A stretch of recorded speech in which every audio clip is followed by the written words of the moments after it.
haddii wajiga uu samaysan yahay qaab dhismeedka V shape-ka ama saddexagalka ama triangle-ka muraayadehee ayaa kusoo baxaya.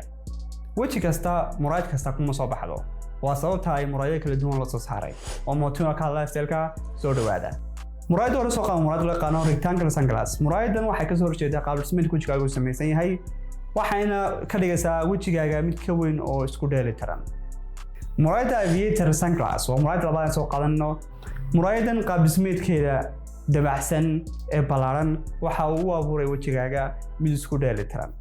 runtii muraayadan waa muraayad aad u wanaagsan oo qaab dhismeedka wajigaaga ku soo baxaysa. muraayada saddexaad ayaan soo qaadanaynaa geometric sunglass iyo soo kale wrap sunglass waa muraayada kale iyaguna runtii aad ugu soo baxaya V shape-ka wajiga oo samaysan qaab dhismeedkiisa ama saddexagalka. muraayadahanna waxay siinayaan qaab dhismeedkaaga coverage dhammaystiran iyo soo kale modern designs.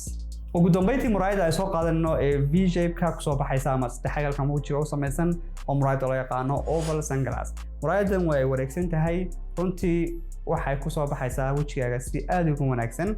waxayna siinaysaa wajigaaga hormones oo waliba soft ah.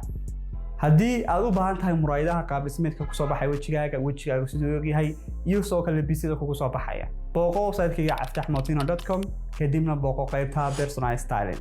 waxaan ku diyaarinay labisyo iyo soo kale talooyin iyo tusaalooyin badan halkaas. adigu wajigaagu waa noocma muraayadehee ayaa ku soo baxaya.